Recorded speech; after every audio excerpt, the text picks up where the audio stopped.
नया कश्मीर, हर तरफ से नारा लग रहा है कि नया कश्मीर है, नया जम्मू कश्मीर है। पुराने जम्मू कश्मीर में क्या परेशानी थी? सरकार चीफ मिनिस्टर की होती है, करोड़ों रुपया जम्मू कश्मीर के खजाने का सिर्फ इसलिए खर्च हो जाता था कि 6 महीने में फाइलें ट्रकों में भरो श्रीनगर से जम्मू, और फिर 6 महीनों में जम्मू से भरो तो श्रीनगर।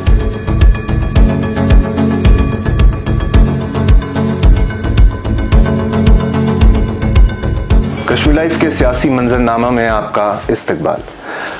इलेक्शंस आने वाले हैं, लोकसभा इलेक्शंस की हर तरफ चहल पहल चल रही है, तमाम पार्टियां अपनी अपनी तरीके से रैलीज कर रही है। इसी हवाले से बात करने के लिए आज हमारे स्टूडियो में मौजूद हैं जम्मू कश्मीर बीजेपी के प्रेसिडेंट रविंद्र रैना जी। बहुत इस्तकबाल। शुक्रिया। सीधा सवाल पे आता हूँ। 370 के बाद डीलिमिटेशन एक बहुत बड़ा प्रोसेस हुआ।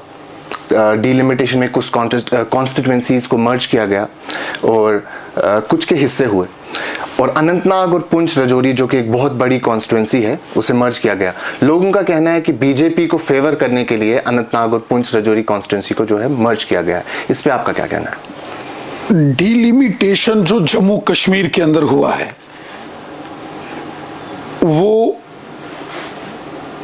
एक कानूनी प्रक्रिया के सारे नियमों को फॉलो करते हुए हुआ है।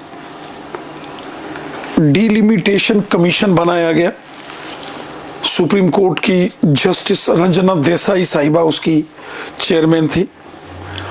ऑनरेबल मेंबर पार्लियामेंट्स जो जम्मू कश्मीर के हैं ये उनके एक्स ऑफिशियो मेंबर्स थे, और जब जम्मू कश्मीर की असेंबली में 7 सीटें बढ़ा दी गई और 90 सीटें हो गई, और लोकसभा की 5 सीटें, लोकसभा की 5 सीटों को बराबर कॉन्स्टिट्यूंसीज में बांटा गया है। श्रीनगर पार्लियामेंट जो सीट है यहां भी 18 असेंबली सेगमेंट्स के ऊपर बेस्ड ये पार्लियामेंट की सीट है। बारामूला पार्लियामेंट में भी 18 असेंबली सेगमेंट्स हैं। इसी तरीके से जम्मू उसमें भी 18 हैं, उधमपुर पार्लिमानी सीट पर भी 18 असेंबलीज हैं। और जब अनंतनाग का विषय आया तो यहां भी 18 होनी थी, तो उस नुक्ते नजर से अनंतनाग को राजौरी पुंछ के साथ जोड़कर 18 असेंबली सेगमेंट्स वहां भी पूरे किए गए, और वो भी एक पार्लियामेंट सीट बनी है। और वो डीलिमिटेशन कमीशन ने उसको बनाया है। लोगों की राय मांगी गई थी, पॉलिटिकल पार्टीज की राय ली गई थी, और कहीं कहीं लोगों ने ऑब्जेक्शंस भी दिए थे, और खुद वफद जो है डीलिमिटेशन कमीशन का वो जम्मू कश्मीर आया था। वो 2 दिन जम्मू रुका, 2 दिन कश्मीर में रुका, आम लोगों से मिला था, और उसके बाद उन्होंने ये फैसला लिया। ये कोई स्पेशल जानबूझ के कोई पॉलिटिकली बीजेपी को फायदा हो जाएगा तो अनंतनाग राजौरी को जोड़ दो, इस प्रकार की जो बातें निकलती हैं ये बेबुनियाद हैं। ये कोई किसी सच्चाई के ऊपर बेस्ड नहीं है। हकीकत ये है कि डीलिमिटेशन कमीशन ने जम्मू कश्मीर की जो 90 असेंबली की सीट्स हैं उनको जब 5 पार्लियामेंट सीट्स में डिवाइड किया तो हर एक पार्लियामेंट सीट के हिस्से में 18 असेंबली सेगमेंट्स आई, और उसी के चलते अनंतनाग राजौरी जो कि कनेक्ट भी करता है मुगल रोड शोपियान के जरिए राजौरी पुंछ को, और वो आपस में जुड़ गए। हाँ, लेकिन आपने कहा रोड से कनेक्ट होता है, लेकिन अगर आप खुद राजौरी के यहाँ बेहतर जानते हैं, उनका कल्चर डिफरेंट है, लैंग्वेज डिफरेंट है, बहुत सारी चीज़ें हैं जो मुख्तलिफ है। तो कश्मीर में एंट्री के लिए क्या बीजेपी के लिए ये एक बहुत बड़ा ये पार्ट लेने वाला है कि अनंतनाग कॉन्स्टिट्यूंसी से जीतेंगे, साउथ कश्मीर से जीतेंगे पुंछ राजौरी की वजह से? देखिए, जीत हार तो जमहूरी निज़ाम में उसकी ताकत लोगों के पास होती है, अवाम के पास है। जिसको अवाम चाहेगी वोट देगी वो जीत के आ जाएगा। लेकिन यहां तक राजौरी पुंछ का कल्चरल कनेक्शन कश्मीर से जिसका जिक्र आपने किया है, मैं मानता हूं कि बड़ी संख्या में हमारे जो कश्मीरी भाई हैं, कश्मीरी स्पीकिंग, उनकी मेजॉरिटी है, इसमें कोई दो राय नहीं है। लेकिन इसमें भी कोई दो राय नहीं है कि आपस में मेल जोड़ बढ़ना ही चाहिए। हमारी एक रियासत है, एक यूटी है, एक इलाका है, और पूरी यूटी या स्टेट माने तो एक फैमिली है हमारी। उसमें कश्मीरी भी भाई है, गुजर बकरवाल भी है, पहाड़ी कबीले का भी है, ओबीसी भी है, कश्मीर का भी है, राजौरी पुंछ का भी है, डोडा किश्तवाड़ का भी है, जम्मू का भी है। तो आपने कैटेगरी की बात की, अभी रिसेंटली पहाड़ी को एसटी स्टेटस मिला है और पुंछ राजौरी में गुजर बकरवाल, पहाड़ी, ओबीसी अच्छी मेजॉरिटी में, तो क्या ये बीजेपी के लिए काफी फायदेमंद होने वाला है? जम्मू कश्मीर के अंदर जो गुजर बकरवाल है, ये बड़ी देर से अपने हक और इंसाफ के लिए जदोजहद कर रहे थे। जो पूरे मुल्क में जो कानून गुजर बकरवाल के लिए थे वो यहां लागू नहीं किए जाते थे।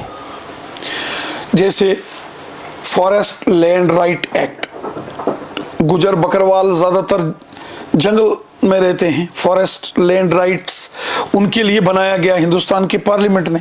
तो जम्मू कश्मीर में वो कानून लागू नहीं किया गया था। और यहां हुकूमतें किसकी थी? National conference, Congress, PDP. BJP की तो कभी हुकूमत रही नहीं, एक बार रही, क्योंकि हुकूमत उसकी होती है जिसका चीफ मिनिस्टर होता है। जनाब, हमारा तो कभी चीफ मिनिस्टर नहीं रहा। चीफ मिनिस्टर तो आपका भी था। हुकूमत चीफ मिनिस्टर की होती है। कैबिनेट मिनिस्टर आपके थे, यकीनन थे। जम्मू में मेजॉरिटी में आप थे। लेकिन सरकार चीफ मिनिस्टर की होती है, और सरकार हमारा कभी चीफ मिनिस्टर रहा नहीं। इस बार रहेगा। ऊपर वाले ने चाहा तो यकीनन आगे अवाम की मदद से रहेगा। तो जब गुजर बकरवालों को यहां सताया गया, उनको जहां वो रहते थे जंगल में, उनको जमीन के मालिकाना हक नहीं दिए गए, उनको पॉलिटिकल रिजर्वेशन नहीं दी गई, उनको ट्राइबल्स के फंड्स नहीं एलोकेट किए गए, गुजर बकरवाल जहां जहां रहते हैं वहां डेवलपमेंट नहीं की गई, यहां जाके सड़क खत्म होती है, उसके आगे अगर समझ लेना चाहिए कोई बस्ती है तो गुजर बकरवाल की होगी। यहां बिजली के खंभे खत्म हो जाते हैं, लाइट खत्म हो जाती है, समझो कि उसके आगे गुजर की बस्ती या पहाड़ी की बस्ती शुरू होती है। तो जो मोदी साहब की हुकूमत आई, और हम सब जानते हैं मोदी साहब ने जम्मू कश्मीर में बड़ा काम किया है। यहां उन्होंने पहला काम किया कि गुजर बकरवाल कबीले के लोगों को उनके सारे हकूक दिए, पंचायत से लेके असेंबली तक उनको रिजर्वेशंस दी। डीडीसी आज अनंतनाग के अगर मोहम्मद यूसुफ गोरसी साहब बने हैं तो मोदी साहब ने ये कानून गुजर बकरवाल के लिए लागू किया तो बने हैं। राजौरी के एडवोकेट नसीम लियाकत साहब बने हैं डीडीसी चेयरमैन, इसलिए बने हैं कि ये कानून लागू हुआ है। पुंछ में हमारी बहन ताजीम अख्तर बनी है, इसलिए बनी है कि ये कानून मोदी साहब ने लागू किया। तो गुजर बकरवाल को उनके हकूक दिए। इंटर डिस्ट्रिक्ट रिक्रूटमेंट बैन कर दी गई थी 2009 में। नेशनल कॉन्फ्रेंस, कांग्रेस और पीडीपी ने मिलकर, तीनों जमातों ने असेंबली में बिल पेश किया था और गुजर बकरवाल कबीले के बच्चों की नौकरियां खत्म कर दी थी। उस काले कानून को मोदी साहब ने खत्म किया। आज राजौरी, पुंछ हो, जम्मू हो, डोडा किश्तवाड़ हो, कठुआ हो, सांबा हो, वहां से गुजर बकरवाल की भेड़, बकरी, घोड़े गर्मियों में कश्मीर आते हैं गाड़ियों पर, और वापस सर्दी शुरू होती है तो कश्मीर से वापस जम्मू की ओर जाते हैं, राजौरी, पुंछ जाते हैं गाड़ियों में। ये मोदी साहब की देन है। ट्राइबल फंड्स मोदी साहब की देन है। पहला काम गुजर बकरवाल की खिदमत मोदी साहब ने की। जब गुजर बकरवाल को हक दिए तो फिर पहाड़ी कबीले की बारी थी। पहाड़ी कबीला राजौरी, पुंछ में 65% पहाड़ी कबीले के लोग हैं। पिछले 50 सालों से अपने हक और इंसाफ के लिए जंग लड़ रहे थे। और राजौरी, पुंछ के साथ साथ आप ऊड़ी, करना, टंगढार, टीठवाल, मच्छल, केरन, लोलाब, हंदवाड़ा, कुपवाड़ा, बारामूला और अनंतनाग, कुलगाम, शोपियान, श्रीनगर, बड़गाम, गांदरबल, बांडीपुरा, पहाड़ी कबीले के लोगों की बहुत बड़ी तादाद है। 50 साल उन्होंने जंग लड़ी, लेकिन उनको जुल्म और सितम का शिकार बनाया गया। पहाड़ी कबीले के लोगों ने जब हक मांगा उन्हें लाठियां मिली, गोलियां मिली और जेल की सलाखें मिली। गुजर बकरवाल ने जब अपने हकूक मांगे उनको लाठियां मिली, गोलियां मिली और जेल की सलाखें मिली। और उसके बाद ओबीसी जिसका आपने जिक्र किया, जिसमें चौपान, हांजी, तेली, जुला, लोहार, मरकबांस, कुम्हार, हजाम, नाई, जरगर, ये जो 40 के करीब करीब सब कास्टें हैं। कश्मीर में हर 5वां या 6ठा घर ओबीसी कम्युनिटी का है। पूरे मुल्क में जो ओबीसी को हकूक थे वो यहां नेशनल कॉन्फ्रेंस, कांग्रेस और पीडीपी ने लागू नहीं होने दिए। और आज ओबीसी को भी मोदी साहब ने पार्लियामेंट में बिल पास करके जम्मू कश्मीर में वो सारे हकूक दे दिए जो पूरे मुल्क में।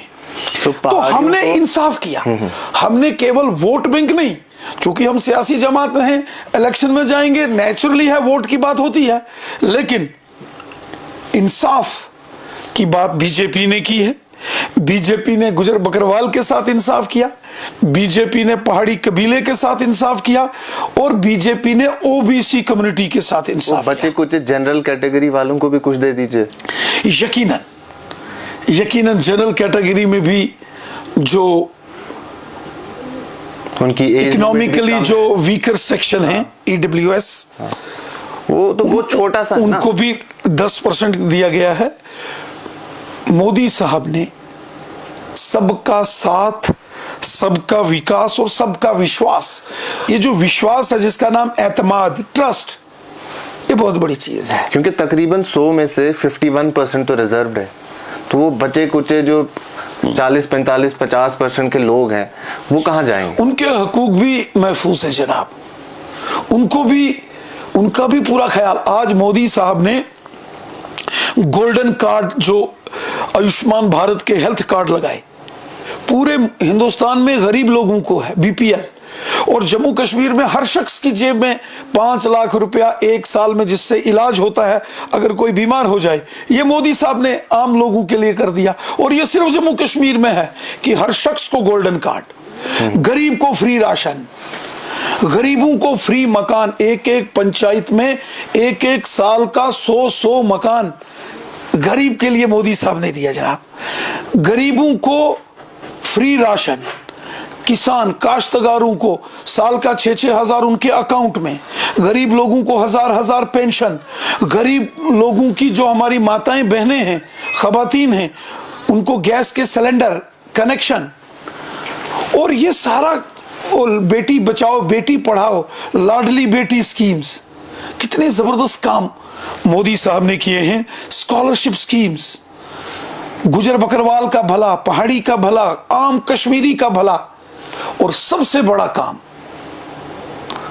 जो आज वादी कश्मीर के अंदर जो मोदी साहब की सबसे बड़ी देन है, अमन, खुशहाली, भाईचारा, प्यार और मोहब्बत। ये सारी चीजें रैना साहब जो आपने गिनवाई, इसको नया कश्मीर कहा जाता है। नया कश्मीर, हर तरफ से नारा लग रहा है कि नया कश्मीर है, नया जम्मू कश्मीर है। पुराने जम्मू कश्मीर में क्या परेशानी थी? जो पुराना जम्मू कश्मीर था उसमें गरीबों को हक नहीं मिलता था। अब मिल रहा है, और नए कश्मीर में गरीबों को हक मिल रहा है। पुराने कश्मीर में लूट खसूट होती थी, फंड्स जो डेवलपमेंट के लिए आते थे, कौन लूटता था? वो लूट लिए जाते थे। जो भी है, मैं अगर लुटेरे मैं इतनी तो बात नहीं है ना? मैं इस इल्जाम तराशी में कभी पढ़ता नहीं हूं, मेरी आदत है मैं, लेकिन गरीबों का पैसा लूट लिया जाता था। पुराने कश्मीर में जो पढ़े लिखे मेहनती गरीब घरों के बच्चे होते थे उनको हक इंसाफ नहीं मिलता था। आज जब पुलवामा का एक बच्चा जो पेंटर का काम करता था, दिन में दुकानों में, शहर में, लोगों के घरों मकानों में पेंट करता था, रात को आके शाम को घर में पढ़ता था, आज वो नीट का टेस्ट क्वालिफाई करके डॉक्टर जब बन जाता है, जब दूर दराज अनंतनाग, कुलगाम और शोपियान के बच्चे, बारामूला, कुपवाड़ा के बच्चे, श्रीनगर के बच्चे, बांडीपुरा के और गांदरबल के बच्चे, पुलवामा के बच्चे, शोपियान के बच्चे जब doctor, engineer, professor, KS, IAS करते हैं और बिना सिफारिश के ईमानदारी से पढ़ने वाले बच्चों को जब हक मिलता है, ये नया कश्मीर है। पुराने जम्मू कश्मीर में गुजर, बकरवाल, गद्दी, सिप्पी, OBC और पहाड़ी कबीले के लोगों को हकूक नहीं दिए गए थे। नए कश्मीर में गुजर बकरवाल को भी हकूक मिले, पहाड़ी कबीले के साथ इंसाफ हुआ, OBC के साथ इंसाफ हुआ। पुराने कश्मीर में बम, बंदूक, पिस्तौल, गोलियों और ग्रेनेडों का शोर होता था। पुराने कश्मीर में पत्थरबाजी का शोर होता था। पुराने कश्मीर में हड़तालों का शोर शराबा होता था। नए कश्मीर में अमन, खुशहाली, प्यार, मोहब्बत, यकजहती और खुशहाली है। रात के 2 बजे तक जब 31 दिसंबर को कश्मीर के नौजवान लाल चौक के घंटा घर में जश्न मनाते हैं, यह नया कश्मीर है। सचिन तेंदुलकर जो इंडियन क्रिकेट टीम के सुपरस्टार हैं, जब कश्मीर में आते हैं, गुलमर्ग जाते हैं, पहलगाम जाते हैं, पुलवामा की बैट फैक्ट्री में जाके उसका मुआयना करते हैं, ये नया कश्मीर है। जब शाहरुख खान साहब जैसे फिल्म के सुपरस्टार पुलवामा के अंदर कश्मीर में आके अपनी फिल्म्स की शान से शूटिंग करते हैं, ये नया कश्मीर है। जहां खुशहाली के नए मंजर, नए चैप्टर्स लिखे जा रहे हैं और नया कश्मीर जिसमें एम्स जैसा हॉस्पिटल बन रहा है। एक एम्स पूरे हिंदुस्तान में दिल्ली में होता था, दूसरा एम्स कश्मीर के अवंतीपुरा में बन रहा है। जब एक मेडिकल कॉलेज यहां हमारे श्रीनगर में होता था, आज बारामूला में भी वहां हंदवाड़ा में मेडिकल कॉलेज है, आज अनंतनाग में मेडिकल कॉलेज है। टाटा का जो टेक्निकल इंस्टीट्यूट जब बारामूला में बनता है, बड़े बड़े टनल्स जो श्रीनगर से जम्मू 4 घंटे में पहुंचता है। श्रीनगर की ring road, Kulgam bypass ring roads, highways, national highways बन रहे हैं। दूर दराज के गांव में, पहाड़ में जब बिजली पहुंचती है, पीने का साफ पानी पहुंचता है, रोड्स पहुंच रही हैं, गरीब को उसका हक मिल रहा है, तो ये नया कश्मीर है जो पुराने कश्मीर में नहीं होता था। इसमें बहुत सारी चीजें ऐसी है जो हमारे यहाँ के सियासी लीडर कहते हैं कि ये काम ऑलरेडी हो रहे थे, ये काम प्रोजेक्ट्स चल रहे थे, बीजेपी बस इसका रिबन काटने के लिए आ जाती है और क्रेडिट लेती है। देखिए, ख्वाब तो बड़े बड़े लोग देखते हैं, ख्वाब तो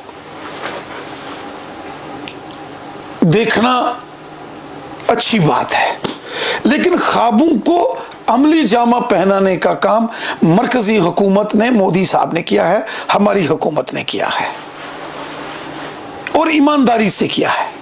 मुझे याद है 2014 में जब श्रीनगर बाढ़ में डूब गया था, पूरा कश्मीर डूब गया था, अनंतनाग, पुलवामा तक डूब गया था, तो दिवाली के दिन प्राइम मिनिस्टर मोदी साहब लाल चौक में उतरे थे।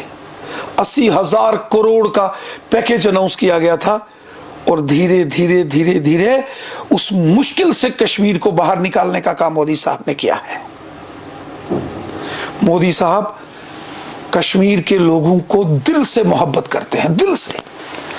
आज कश्मीर का कोई भी शख्स प्राइम मिनिस्टर मोदी साहब से बड़ी आसानी से मिल सकता है। यहां अनंतनाग का एक नौजवान जो टेलर है, उसने प्राइम मिनिस्टर साहब को एक फिरन बना के भेजा, तो जो उन्होंने एक बार पहना और उसका जिक्र भी किया, और उस नौजवान से मैं मिलने के लिए भी गया। कश्मीर की एक छोटी सी बच्ची जब ऑनलाइन क्लासेस कोविड के दौरान होती थी, जूम क्लासेस, जब वो लगातार ऑनलाइन क्लासेस लंबी चलने लगी, तो उसने एक वीडियो मैसेज बना के प्राइम मिनिस्टर साहब को दिया कि ये मोदी साहब, ये छोटे बच्चों को इतना काम क्यों होता है, और अगले दिन मोदी साहब ने ऐलान किया कि ये इस बच्ची से मिलो, और गवर्नर साहब एलजी साहब मिले उस बच्ची से और वो करेक्शन किया गया।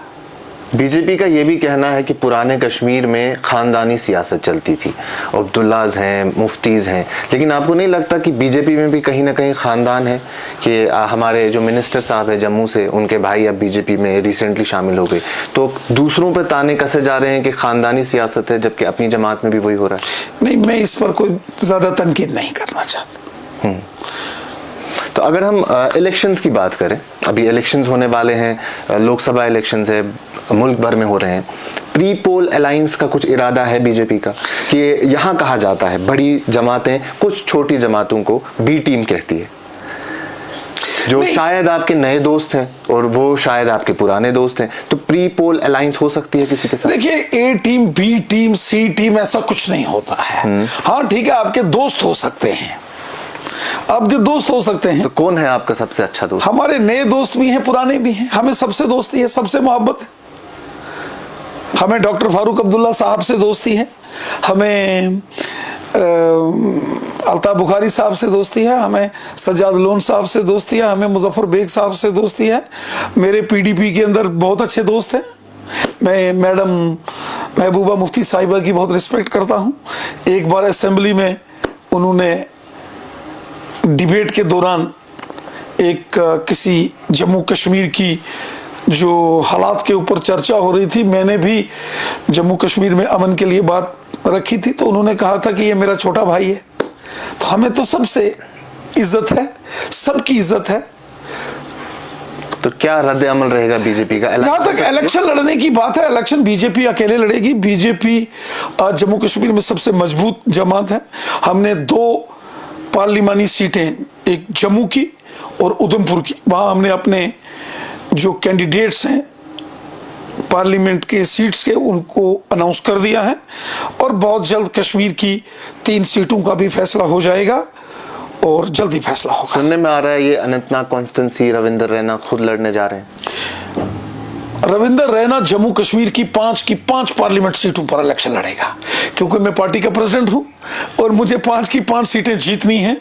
पार्टी ये 5 सीटें जीत के आए, इसके लिए मुझे काम करना है और मैं दिन रात इसके लिए काम कर रहा हूं। इस बार मोदी जी का नारा है कि 370 सीटें हमें दिलाओ, तो ये 5 सीटें आपको लगता है कि इस बार जीत जाएंगे? हम तो कोशिश करेंगे। देखिए, कश्मीर के लोग बहुत अच्छे हैं, मैं दिल से कश्मीर के लोगों को सलाम करता हूं, मैं दिल से कश्मीर के लोगों से मोहब्बत करता हूं, मैं पूरी ईमानदारी के साथ बताता हूं। और मैं यहां जाता हूं, मैं नॉर्थ कश्मीर में जाऊं, बारामुल्ला जाऊं, कुपवाड़ा जाऊं, बांडीपुरा जाऊं, श्रीनगर आता हूं, बड़गाम जाता हूं, गांदरबल आता हूं, पुलवामा जाता हूं, अनंतनाग, कुलगाम तो शोपियान की बात ही आप मत करो। वहां जो प्यार, मोहब्बत, इज्जत हमको मिली है कश्मीर के कोने कोने में, और इसके लिए मैं वादी कश्मीर के लोगों का शुक्रगुजार हूं। मैं एक ईमानदार आदमी हूं, मैं हमेशा सच बोलता हूं, जो दिल में होता है वही जहन में होता है, वही जुबान में होता है।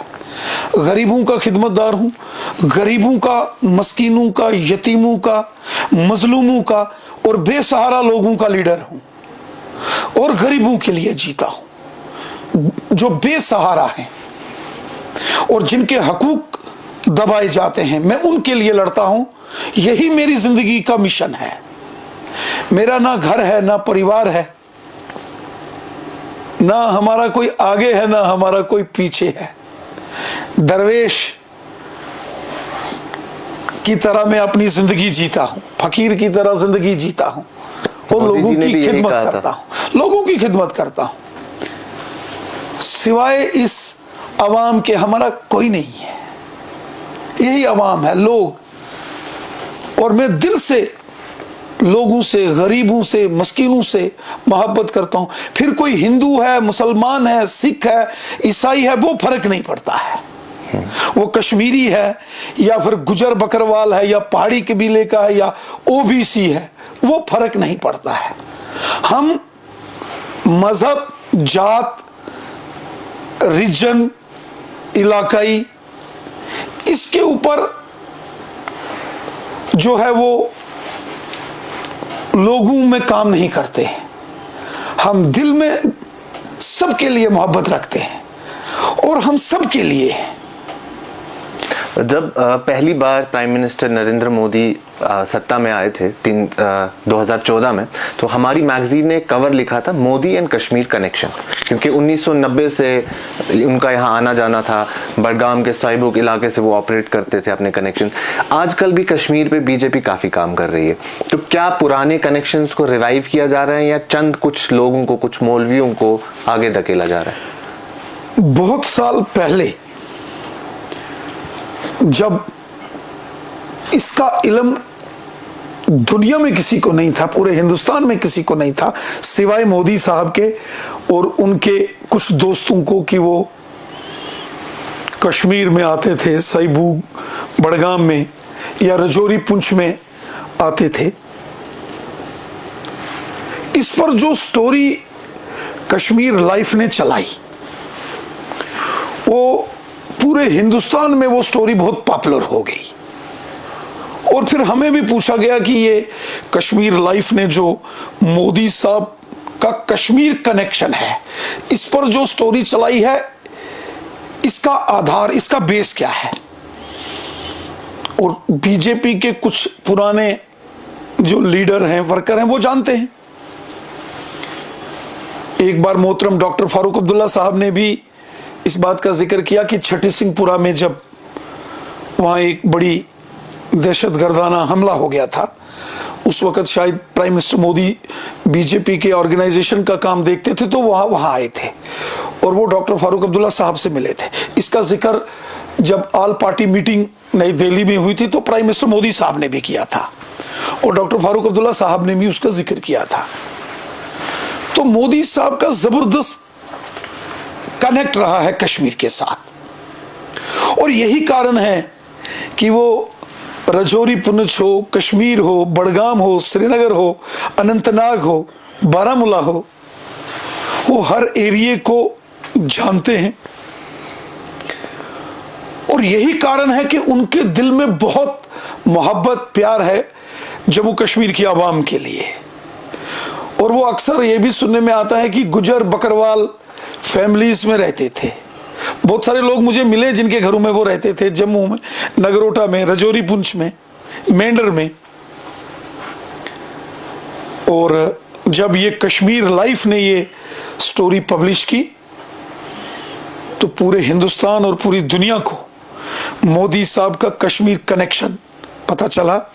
उन कनेक्शन से अभी भी बातचीत होती है? वो कार्डर अभी भी है बीजेपी का जो तब था? कुछ लोग हैं यहाँ सिर्फ नए लोगों को कुछ लोग हैं। उस वक्त मुश्किल दौर था, उस वक्त कोई बीजेपी का बहुत ज्यादा ना रजौरी पुंछ में ज्यादा प्रभाव था, तो कश्मीर में तो बहुत कम था।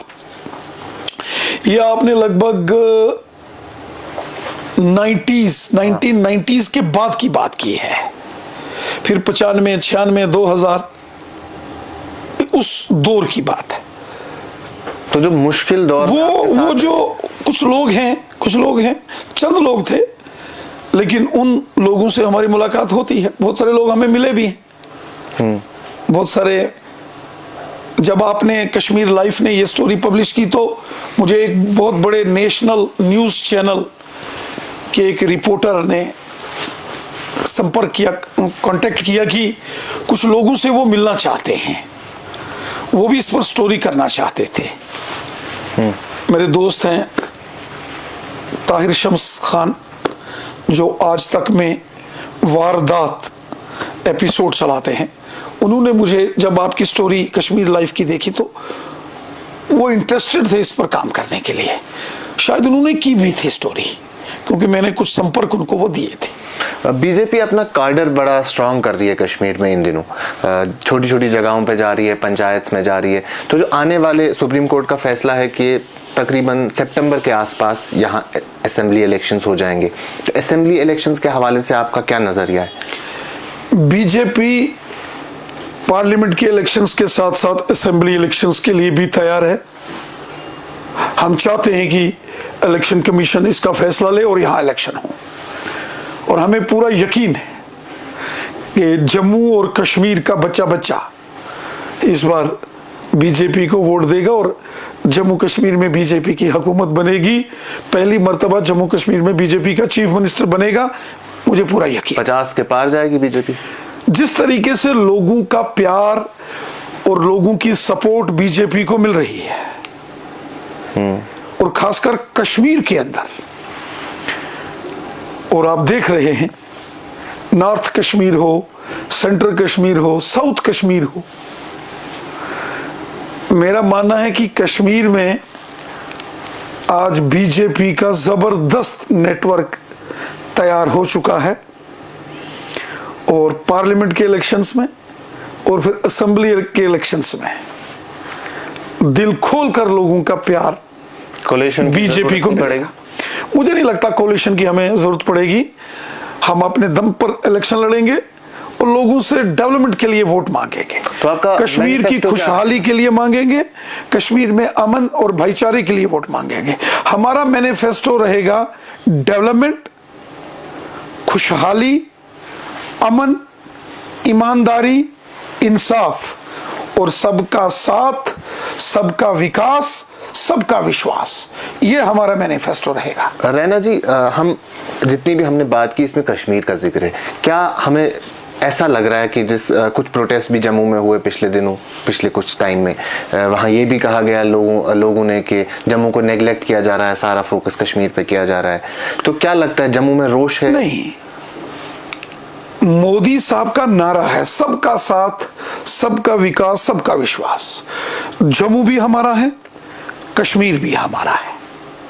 तो जम्मू क्यों है? हम तो जो पाकिस्तान के कब्जे में जो मकबूजा कश्मीर है, पीओके, हम तो उनको अपना मानते हैं। पीओके के जो रेफ्यूजीज जम्मू में, उनको स्पेशल स्टेटस क्यों नहीं मिलता? नहीं, सबको हक मोदी साहब ने दिए हैं, और मोदी साहब सबके हैं, सब हमारे हैं।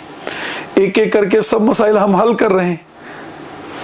क्योंकि जम्मू में दरबार मुंह की वजह से बिजनेस काफी इंपैक्ट हो गया। देखिए, हजारों लाखों की तादाद में कश्मीरी। देखिए, मैं एक आपसे एक बात पूछता हूं। साल के 6 महीने ट्रकों में सामान भर के जम्मू ले जाओ और फिर ट्रकों में वो फाइलें भर के कश्मीर लाते थे।